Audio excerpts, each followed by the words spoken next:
오라버니들 안녕하세요. 오늘은 관계 전 여자 아랫물 넘치는 최고의 애무는에 대해 말씀드릴게요. 사랑을 나누는 데 있어 분위기 연출은 잠자리의 완성도를 높이는 데 막대한 영향을 미칩니다. 하지만 많은 사람들이 이 부분을 간과할 때가 많아요. 특히 남자들의 경우는 이 전이라는 것의 필요성을 인식하지 못하거나 혹은 쓸데없는 일이라고 생각하는 경우가 많죠. 그렇지만 모든 사람들이 직접적인 성관계에서 절정을 느끼는 건 아니랍니다. 남녀 모두가 절정을 느끼고 만족하는 잠자리를 하기 위해선 본게임도 중요하지만 전이의 과정이 더 중요할 수 있어요. 연인 혹은 배우자와 육체적 사랑을 나눌 때 다양한 전이 방법들이 시도됩니다. 관계를 갖는 동안만큼이나 전이 단계에서도 충분히 교감하고 즐기는 것이 중요해요. 임상성학자이자 성교육자인 로렌스 시겔은 인터뷰에서 전이를 충분히 졸길수록 뒤따르는 다양한 육체적 관계도 더 즐거워진다. 충분히 몸을 풀지 않은 상태에서 관계를 가지면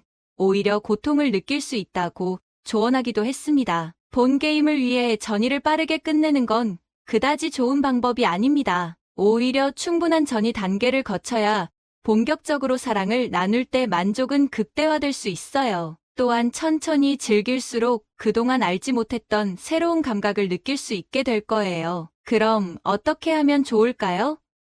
허프포스트에서는 여러 전문가가 제안한 색다른 전이 팁을 바탕으로 구체적으로 알려드릴게요. 뜨거운 사랑을 나누기 위해 본 게임보다 중요한 전이 3가지. 1점, 일상에서부터 배려의 스킨십을 늘리자. 잠자리하기 전 단계만을 전이 과정이라고 생각하는 사람들이 대부분입니다. 하지만 전이는 일상생활에서도 자연스럽게 이루어져야 해요. 상대방의 몸을 어루만지고 가벼운 스킨십을 통해 신체적 접촉을 늘려가도록 해야 합니다. 손잡기, 포옹하기 등 일상적인 스킨십은 연인 혹은 부부 사이에서 정말 중요합니다. 그러나 주의해야 할 것은 이 모든 행위가 상대방을 배려하는 것에서부터 시작되어야 한다는 점입니다. 심리학계에서는 일상적인 스킨십이 어떤 신체적인 변화를 만들어내는지 연구하는 심리학자들이 많은데요. 프리부르 대학의 아닉 데브로 교수는 스킨십이 신체적인 변화뿐만 아니라 심리적인 변화도 이끌어낼 거라 믿었습니다. 그래서 100 이상의 커플들을 대상으로 일주일 동안 설문조사를 실행했어요. 데브로 교수는 커플들에게 매일 하루 4번씩 어떤 상황에서 스킨십을 했는지,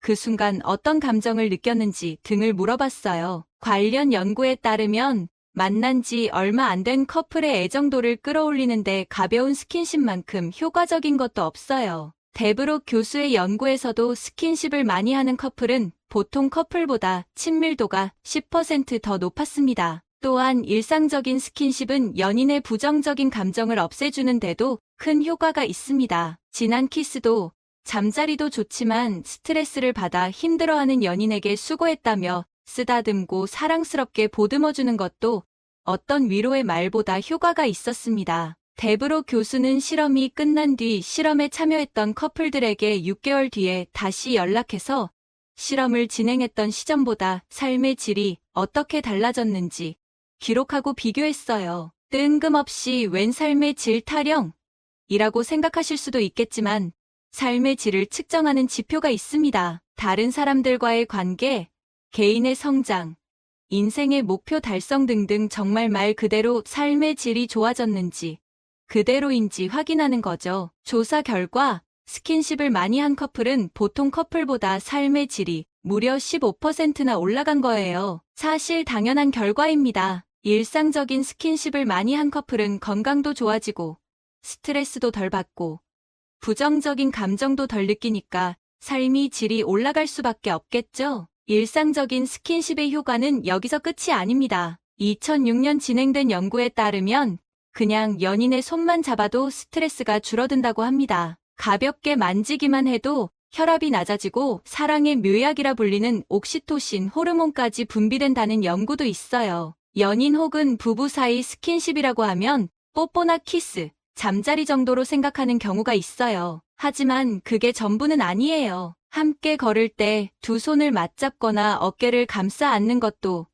사랑스럽다는 듯이 연인의 얼굴을 두 손으로 감싸는 것도 옆에 나란히 앉아 어깨에 살짝 기대는 것도 정말 소중하고 특별한 일이랍니다. 2점, 오감을 모두 자극하자. 시각, 청각, 미각, 촉각, 후각의 5가지 감각을 최대한 모두 활용하는 거예요. 상대방의 감각과 나의 감각을 모두 깨워 새로운 자극을 탐색해나가는 방법이죠. 오감에 예민해질수록 관계는 더욱 즐거워질 겁니다. 한 시각의 자극, 섹시한 속옷이나 란제리 같은 것을 입으면 서로가 흥분하게 될 거라고 생각하죠. 맞는 말입니다. 사람은 시각의 자극에 영향을 많이 받아요. 특히 남자는 더욱 그렇죠. 이런 자극은 단순히 섹시하다는 느낌만이 전부는 아닙니다. 분위기 있는 야경이라든지 은은한 조명에서 느끼는 감정 등 많은 영화나 드라마에서 분위기를 잡을 때 촛불을 켜두는 장면이 나오는데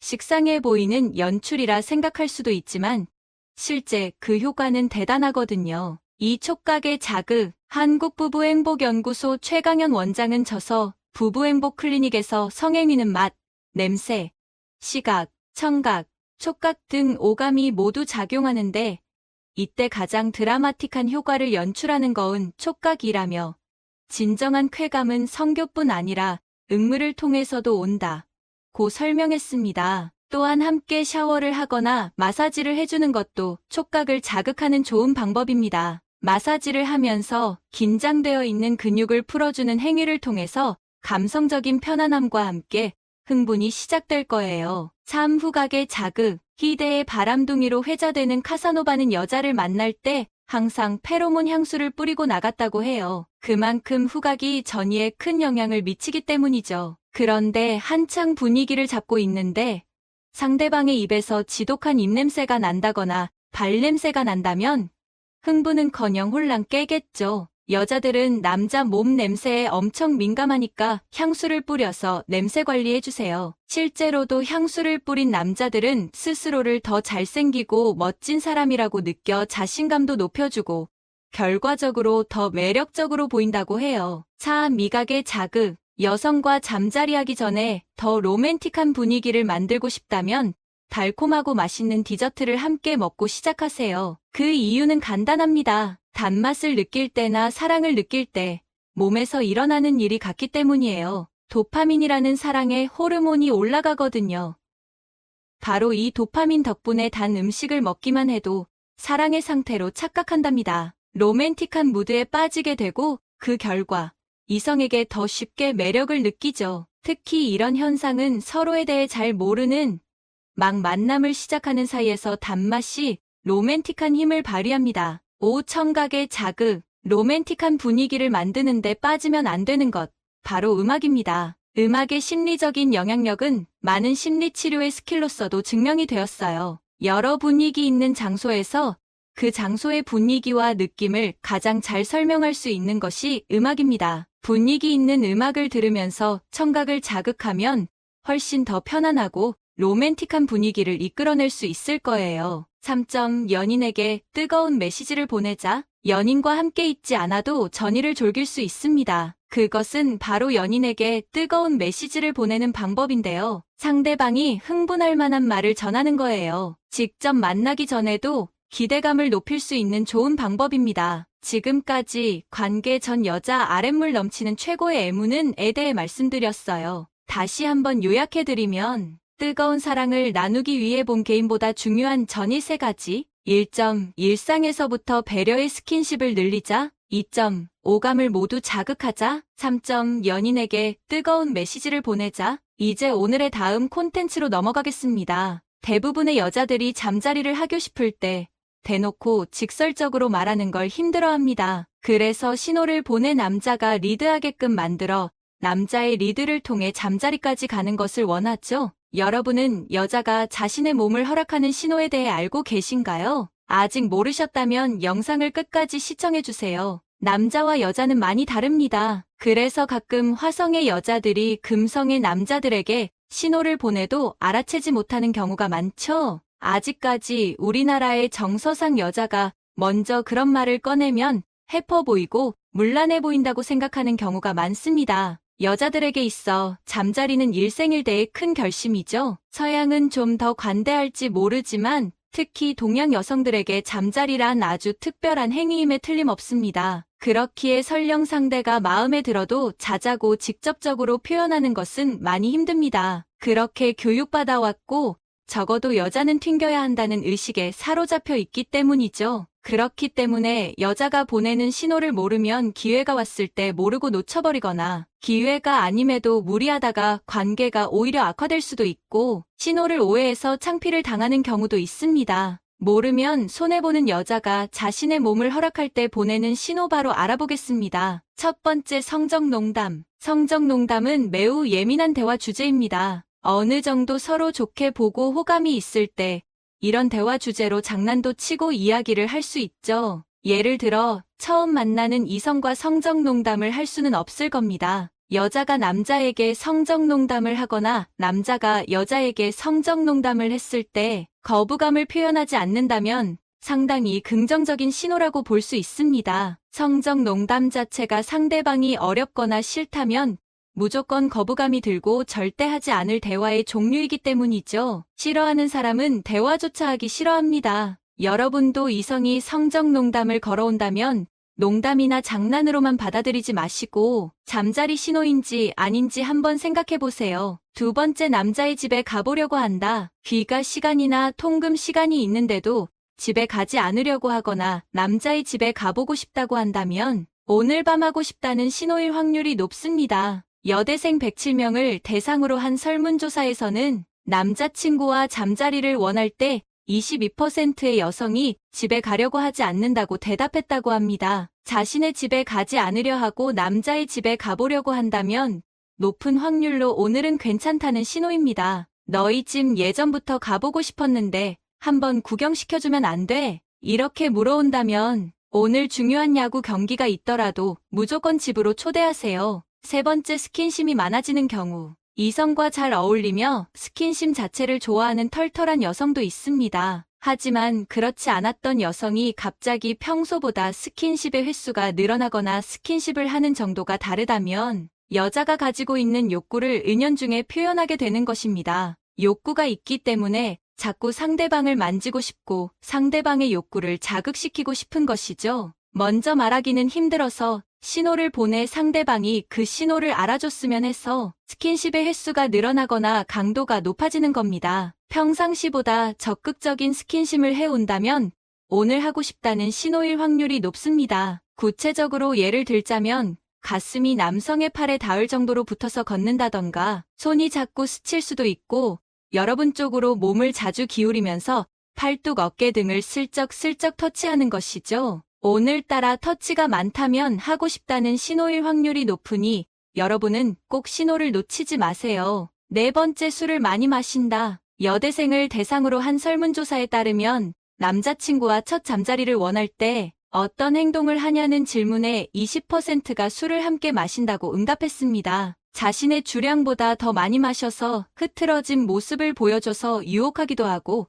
술의 힘을 빌려 용기를 내는 경우도 있죠. 여성의 경우에 직설적으로 표현하기보다 이렇게 에둘러 표현하는 경우가 많으니 남자분들은 이런 여자의 신호를 캐치할 수 있어야 합니다. 술을 마시다가 여러분을 계속 응시하거나 힐끔힐끔 쳐다보고 감작이 칭찬을 할 수도 있으며 성적인 농담을 할 수도 있습니다. 이것은 높은 확률로 잠자리 신호이며 쉬었다가 가자거나 집에 가지 않으려고 한다면 오늘 밤은 같이 있어주세요. 여기서 주의할 점은 몸도 못 가눌 정도로 만취해서 인사불성에 빠지면 기억을 못할 수도 있으며 잠자리 신호가 아니었는데 잠자리를 가졌다면서 신고를 당할 수도 있으니 조심해야 하겠습니다. 이것을 의도적으로 악용하는 일부 여성도 있죠. 다섯 번째, 직설적으로 말하기. 여자들이 남자들보다 직접적으로 말하기 어려운 것은 사실이지만 요즘 시대에는 예전처럼 여자가 먼저 그런 말을 꺼낸다고 해서 문란해 보이거나 해프게 보는 경우는 많이 없어졌습니다. 문화가 점점 성적으로 개방적이게 바뀌게 되면서 여자들도 마음에 드는 남자가 있다면 자신의 마음을 표현하는 것에 적극적이고 자유로워졌죠. 아무리 신호를 보내도 남자가 눈치채지 못한다면 답답해진 여자는 자신이 직설적으로 말하게 될 수도 있습니다. 나 너를 좋아해서 하고 싶다고 말이죠. 오늘은 여자들이 자신의 몸을 허락하는 신호에 대해 함께 알아봤습니다. 여자의 신호를 확인할 때 주의할 점은 사람의 감정은 표정과 행동에서 나타나게 되어 있습니다. 이 사람이 정말 싫은 건지 아니면 잠자리를 가지고 싶긴 하지만 튕기는 건지 표정과 행동을 유심히 살펴보세요. 누가 봐도 표정이 굳어지고 행동이 위축된다면 절대로 더 이상 건드리면 안 됩니다. 가끔 여자의 거절을 거절로 생각 안 하시고 억지로 과정을 진행하려는 분들이 있는데 이것은 진짜로 싫다는 확실한 거절의 표시이기 때문에 그만두고 물러날 줄도 알아야 합니다. 반대로 챙기며 유혹하는 여성들은 표정에서 진지함이 느껴지지 않거나 행동이 커지며 이 과정을 즐기는 듯한 분위기가 느껴집니다.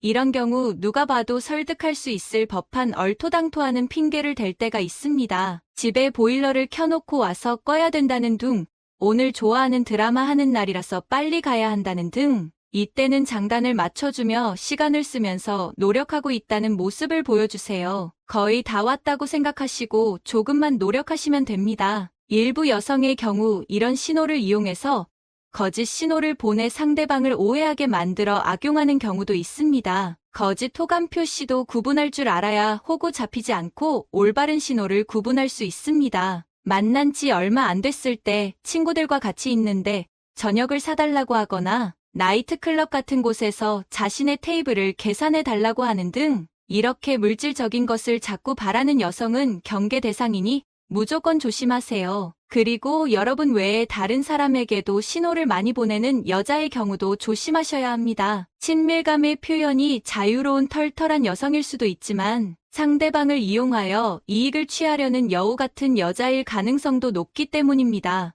여자는 남자보다 잠자리를 허락하는데 시간이 오래 걸립니다. 물론 사람마다 허락하는데 걸리는 시간이 다르고 편차가 큽니다. 만난 지 100일은 지나야 할 수 있다고 말하는 사람도 있고 사건 날 바로 가능하다고 말하는 사람도 있습니다. 이처럼 잠자리 허락에 대한 시간은 사람마다 다르고 그 사람의 나이와 성별에 따라서도 많이 달라집니다. 예전에는 잠자리를 빨리 가지면 남자가 사랑이 식고 쉽게 질린다고 여자들이 쉽게 관계를 허락하지 않았지만 혹시 요즘 유행하는 유행어인 선세쿠사라고 들어보셨나요? 요즘엔 MZ세대가 쓰는 말로 잠자리를 먼저 하고 사랑을 한다는 말입니다. 이렇게 세대가 바뀌고 시대가 바뀌면서 성문화도 바뀌고 있는 추세입니다. 오히려 여자들보다 남자들이 잠자리 후 추행으로 신고당할까봐 여자보다 조심하는 문화도 생기고 있죠. 잠자리 전과 잠자리 후 말이 바뀌는 여성이 많아 많은 분들이 걱정하고 있습니다. 분명 적당한 신호를 받고 잠자리를 진행했는데 자교 난 다음에 강제로 추행을 당했다고 신고를 하는 것이죠. 위와 같은 사례를 방지하기 위해 잠자리 전 서로 합의한다는 메시지 내역이나 영상 등을 남겨놓는 것이 좋을 수도 있습니다. 이런 행동은 분위기를 깨며 상대방에게 믿지 못하고 있다는 느낌을 줄 수 있지만 추행으로 신고를 당하는 것보다는 낫겠죠. 오늘은 여자들이 자신의 몸을 허락하는 신호와 조심해야 할 점들에 대해 알아봤습니다. 여러분은 거짓 신호에 속아 손해를 보는 일이 없길 바라고 여자가 보내는 신호를 잘 구분해서 놓치는 일이 없기를 바랍니다. 마지막 부분은 당신의 삶을 위한 건강 섹션이 될 것입니다. 쌀밥보다 영양이 좋고 건강에 좋을 거라고 넣어 먹은 잡곡밥도 최고의 궁합인 음식도 있고 최악의 궁합인 음식도 있습니다. 몸에 안 좋은 궁합의 음식과 함께 드시면 오히려 건강에 독이 될 수 있습니다. 궁합이 좋은 음식과 먹어야 몸에 좋은 잡곡밥이 됩니다. 암과 치매의 예방을 위해 잡곡밥을 먹을 때 주의할 점과 먹는 방법도 그 효능에 대해 알아보겠습니다. 우리는 음식을 먹을 때 음식 하나만 먹지 않습니다. 하나의 요리에도 다양한 식재료가 함께 어우러져 있습니다. 좋은 음식 궁합은 영양을 높여주고 건강에 큰 도움이 되는데요. 나쁜 궁합의 음식을 드시면 암과 치매까지 불러올 수 있습니다. 식재료에는 모두 각각의 좋은 영양 성분이 있습니다. 그 성분을 알고 잘 섭취하는 것이 건강을 위한 최고의 습관입니다. 오늘 소개해드릴 잡곡밥은 다양한 곡식들이 어우러져 단백질, 식이섬유, 비타민, 미네랄 등 건강에 좋은 영양소들이 많이 함유되어 있는데요. 흰 쌀밥에 비교하면 씹기도 어렵고 소화도 쉽지 않은 단점에도 높은 영양소 때문에 많은 분들이 건강을 위해 챙겨 먹고 계십니다. 하지만 쌀밥에 어느 정도 잡곡을 넣는 게 적정량인지 어떻게 넣어 먹어야 건강에 좋은지 생각해 보신 적 있으신가요? 그냥 무조건 다양한 잡곡을 넣어서 먹으면 건강에 좋다고 들어 아무렇게 잡곡밥을 드셨던 분들은 오늘 영상을 끝까지 집중해서 봐주시기 바랍니다. 과거에는 흰쌀밥을 먹고 싶어도 여유가 되지 않아 어쩔 수 없이 잡곡밥을 선택하던 시절이 있었는데요. 그러나 요즘에는 오히려 흰쌀밥 대신 건강을 챙기는 잡곡밥 선호도가 높아졌는데요. 특히 당뇨를 예방하고 관리하기 위해 잡곡밥을 자주 드시는 분들이 많으신데요. 혈당 관리에 잡곡밥이 좋은 이유는 잡곡밥이 가지는 특별한 수용성 식이섬유가 있기 때문인데요. 잡곡밥에 있는 수용성 식이섬유는 소화를 지연시켜 영양소의 급격한 분배를 막아 혈당 상승을 억제하고 혈당 수치를 안정화시키는데 매우 효과적입니다. 또 수용성 식이섬유는 나쁜 콜레스테롤을 배출하고 당질의 소화와 흡수를 도와 혈당 수치를 안정화시키기 때문에 당뇨 관리에 탁월한 음식입니다. 잡곡밥에는 베타글루칸이라는 성분이 정말 풍부합니다. 베타글루칸은 암을 예방해주고 면역력을 높여주는데 최고인 성분으로 암세포를 직접 공격하는 기능도 있다고 합니다. 이런 건강에 좋은 잡곡밥을 어떻게 먹어야 더 건강하게 먹을 수 있는지 지금부터 알아보겠습니다. 먼저 잡곡밥으로 제일 많이 드시는 현미는 혈당 수치를 조절해 당뇨 증상을 개선하는데 도움을 주는 곡물로 현미에는 페놀산이란 성분이 풍부한데 이 성분이 뇌에 축적된 베타아밀로이드 펩타이드의 분해를 촉진해 알츠하이머 병을 예방하는데 큰 도움이 된다고 합니다. 하지만 이렇게 좋은 현미도 드시면 안 되는 분들이 있는데요. 특히 신장이 안 좋으신 분들은 섭취에 주의하셔야 합니다. 현미는 칼륨 함량이 매우 높은 편인데요. 신장이 안 좋으신 분들은 칼륨 배출이 원활하지 못해 신장의 기능이 저하될 수 있습니다. 또 배출하지 못하고 칼륨이 점점 쌓이게 되면 신장에 무리가 오고 고칼륨 혈증을 유발할 수 있기 때문에 주의하셔야 합니다. 고칼륨 혈증은 무력감과 우울증을 불러일으키고 근육을 약화시켜 우리 몸에 악영향을 줍니다. 제일 문제인 것은 심장에 약화시켜 심부정맥이나 심장마비를 일으킬 수 있습니다. 또 현미에는 독성이 높은 무기비소의 농도가 제법 높은데 무기비소가 몸에 축적되게 되면 신경계에 이상이 생기거나 암을 유발할 수 있기 때문에 재료로 사용하신다면 적정량을 사용하시는 것을 추천해드립니다. 하지만 너무 걱정하실 필요는 없는데 다행히도 무기비소는 도정 과정에서 대부분 제거되지만 현미는 백미보다 도정 과정이 적어 무기비소의 농도가 배 높은데 이 무기비소를 99.9% 없앨 수 있는 방법이 있습니다. 물이 담긴 그릇에 현미를 넣고 물을 갈아가며 여러 번 헹궈주면 됩니다. 준비한 현미의 양보다 6배 많은 양의 물을 넣고 2시간 이상 불리면 남은 무기비소의 양이 상당하게 줄어들게 됩니다. 만약 이 시간이 너무 오래 걸린다 싶으시면 1시간도 괜찮습니다. 밥을 불리기 위해 사용되었던 물을 밥을 지을 때 같이 넣으면 절대 안 된다는 거 알고 계신가요? 밥을 지을 때에는 새로 물을 갈아 지어야 합니다. 두 번째는 보리입니다. 보리 역시 혼합으로 많이 드시는 잡곡 중에 하나로 보리는 판토텐산이 풍부한 잡곡류입니다. 판토텐산이 체내에 점점 쌓이게 되면 아세틸콜린이라는 신경전달 물질이 생성되는데 이 아세틸콜린이 알츠하이머 병치의 환자들이 거의 가지고 있지 않다는 연구 결과가 있습니다. 쉽게 설명하자면이 아세틸콜린이 많이 있어야 알츠하이머 병을 예방할 수도 있다는 겁니다. 그러나 한 가지 아쉬운 점이 보리는 찬성질의 음식이라 사람마다 체질이 다르지만 몸이 차가우신 분들은 과식하게 될 경우 소화불량이나 설사를 일으킬 수 있기 때문에 적정량을 드시는 것을 추천해드립니다. 보리는 특별하게 섭취뿐만 아니라 관리에도 신경 써야 합니다. 오래된 보리를 섭취하게 될 경우 독성 물질인 아플라톡신이 생기게 되는데 유통기한이 지났거나 관리를 하지 않은 보리를 그냥 먹게 됐다가 간암을 일으킬 수 있기 때문에 오래된 보리는 미련 없이 버려주세요. 특히 아플라톡신은 제거할 수 있는 방법이 아직 밝혀지지 않았기 때문에 어찌할 도리가 없습니다. 보리를 포함한 모든 곡물을 보관하실 때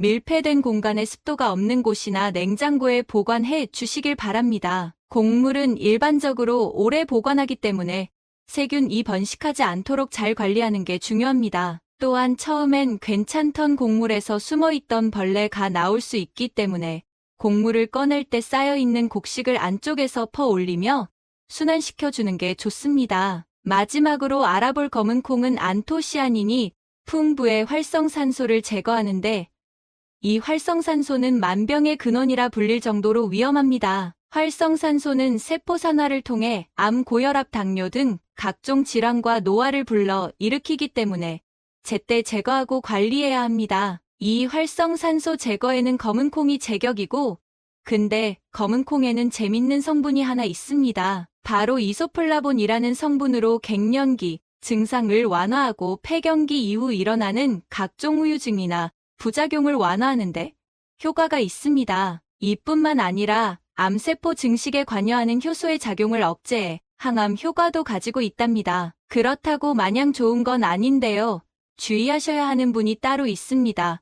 바로 유방암에 걸린 경우인데요. 유방암이 있는 상태에서 이스플라본 성분이 경과를 안 좋게 만들기도 한다는 연구 결과가 있습니다. 그래서 에스트로겐 과다로 유방암에 걸린 환자분들의 경우 검은콩을 주의하시는 걸 추천해드립니다. 또한 검은콩에는 사포닌도 풍부한데 검은콩이 좋다고 너무 과다로 섭취하면 사포닌도 과도하게 흡수되어 요오드 결핍 현상을 일으켜 갑상선 호르몬 생성에 영향을 끼치게 됩니다. 이는 갑상선 기능 저하증을 불러일으키죠. 또 사포닌을 지속적으로 섭취하게 될 경우 결국 세포막을 파괴시켜 철분 배출이 유도되어 빈혈이 생길 수 있습니다. 검은콩은 건강에 좋긴 하지만 평소에 빈혈이 있는 분이라면 검은콩의 과다 섭취는 주의하셔야 합니다. 또 잡곡밥을 먹는 이유 중 하나인 식이섬유도 많이 먹으면 오히려 부작용을 일으키게 되는데 식이섬유는 장내의 나쁜 노폐물들을 흡착해 밖으로 배출해주는 역할을 하지만 과다 섭취하게 되면 소장에서 비타민, 미네랄 같은 좋은 영양성분도 같이 배출시키기 때문에 주의하셔야 합니다. 골다공증이나 빈혈을 유발하고 영양분 흡수율이 떨어져 어린아이의 성장에 치명적일 수 있습니다. 또 소화 기능이 약한 어린이나 노년층의 경우 애는 잡곡밥보다 흰쌀밥 혹은 9대1 정도의 잡곡 비율을 잡아 밥을 지어 드시는 것을 추천해드립니다. 또한 식이섬유는 주변의 수분을 흡수해 팽창하는 특징이 있어서 과도한 섭취는 장내 수분 부족을 일으켜 변비가 생길 수 있습니다. 그래서 식이섬유의 섭취가 많은 날에는 그에 맞게 수분 섭취도 늘려주시면 좋습니다. 잡곡밥에 주로 들어가는 재료들을 하나하나 자세히 살펴보면서 효능과 그 부작용에 대해 알아보았습니다. 잡곡밥에 다양한 곡식이 들어가는 만큼 각각의 재료도 정말 다양한 효능과 부작용이 있는데요. 부작용과 과다 섭취를 피하고 특정 지병이 있을 때 섭취를 주의해 주시면 잡곡밥을 먹고 건강에 큰 도움이 될 수 있습니다. 혹시 더 알고 계신 정보가 있으시면 다른 분들도 참고하실 수 있게 댓글로 남겨주세요. 주변 분들에게도 도움이 되는 이 영상 꼭 공유해 주세요.